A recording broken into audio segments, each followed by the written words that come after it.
Je vais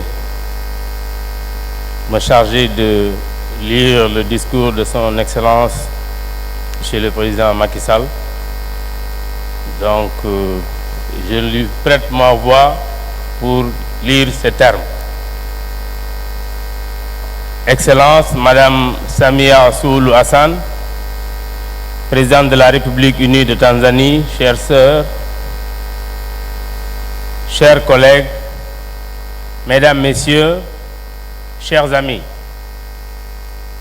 je vous remercie vivement, Madame la Présidente et chères sœurs, pour votre aimable invitation et votre accueil chaleureux à l'occasion de ce sommet sur les systèmes alimentaires en Afrique. La question est vitale et d'actualité. De tout temps, tout ce qui touche à l'agriculture et à la sécurité alimentaire revêt une priorité de premier ordre. Cela est encore plus évident aujourd'hui pour nos pays confrontés aux effets combinés du changement climatique, de la pandémie de Covid-19 et d'une guerre majeure. Les chiffres parlent d'eux-mêmes. Selon l'estimation des Nations Unies, plus de 750 millions de personnes, dont près de 240 millions d'Africains, vivent aujourd'hui dans l'insécurité alimentaire. La faim en Afrique n'est pas seulement une préoccupation, c'est aussi et surtout un grand paradoxe pour un continent de 1,4 milliard d'habitants et 30 millions de kilomètres carrés, disposant de 60% des terres arables non exploitées de la planète et abondantes en ressources hydriques.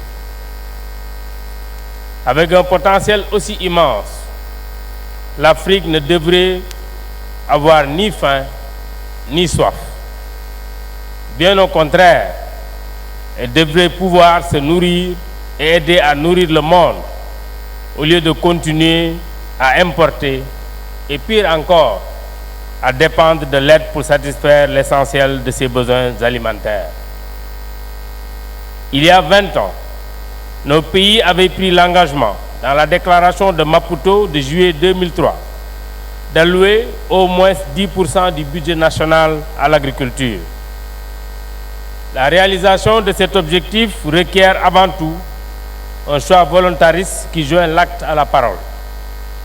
À titre d'exemple, au Sénégal, nous avons porté à 12% la part de l'agriculture dans le budget général d'investissement et augmenté en 2 ans de 75% le financement de la campagne agricole saisonnière afin d'accélérer notre marche vers la souveraineté alimentaire. Nos progrès sont réels, même si les défis à relever restent encore nombreux. À l'échelle africaine, le Sénégal a organisé en janvier dernier le Dakar agricole en collaboration avec la Banque africaine de développement, après le Dakar 1 en octobre 2015. Dans un contexte de crise mondiale, Dakar 2 a remis l'objectif de souveraineté alimentaire au cœur de l'agenda continental, avec la participation de 34 chefs d'État et de gouvernement, un record pour un sommet sectoriel. En 3 jours, nous avons pu mobiliser un montant de 30 milliards de dollars pour aider à stimuler la production agricole et le commerce de produits alimentaires sur le continent. Depuis lors, ce montant est passé à 72 milliards de dollars. Je salue l'intérêt constant de M. Akiwumi Adesina, président du groupe de la Banque africaine de développement, accorde à l'agriculture et à la sécurité alimentaire en Afrique. Je rappelle que la déclaration conjointe sur la sécurité alimentaire issue du sommet États-Unis-Afrique de décembre 2022 va dans le même sens que Dakar agricole avec 2 objectifs principaux. À court terme, il s'agit de répondre aux besoins immédiats de nos pays en matière d'importation d'engrais et de produits alimentaires aux conditions normales du marché. À moyen et long terme, nous voulons travailler avec la partie américaine et d'autres partenaires en vue d'améliorer de façon durable l'investissement dans la production agricole sur le continent.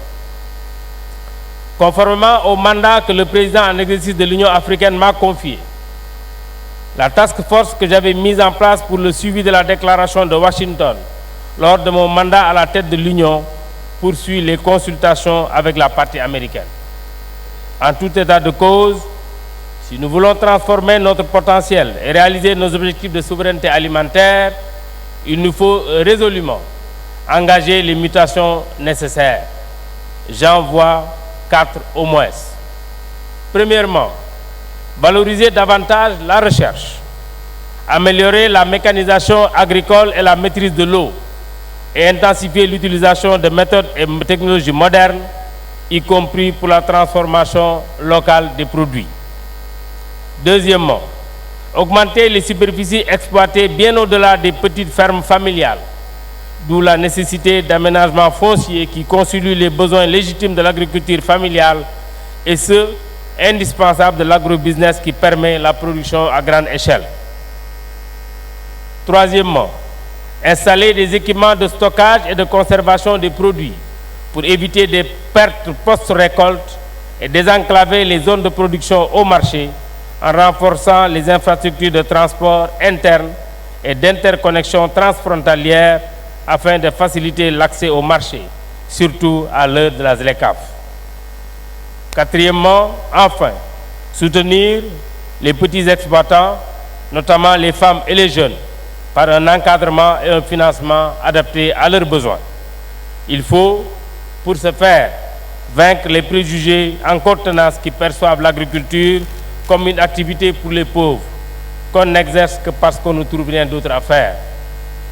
Au contraire, la crise actuelle nous rappelle brutalement que l'agriculture, mise aux normes modernes, est un métier noble, une source d'opportunités et d'accomplissement social. C'est dire qu'aujourd'hui, plus que jamais, il urge de rompre avec les préjugés et les pratiques qui continuent d'exposer nos pays à la précarité alimentaire pour engager une véritable révolution agricole qui, au-delà de la résilience, nous mènera vers la souveraineté alimentaire et la conquête des marchés mondiaux. Je souhaite plein succès à notre sommet et vous remercie de votre aimable attention.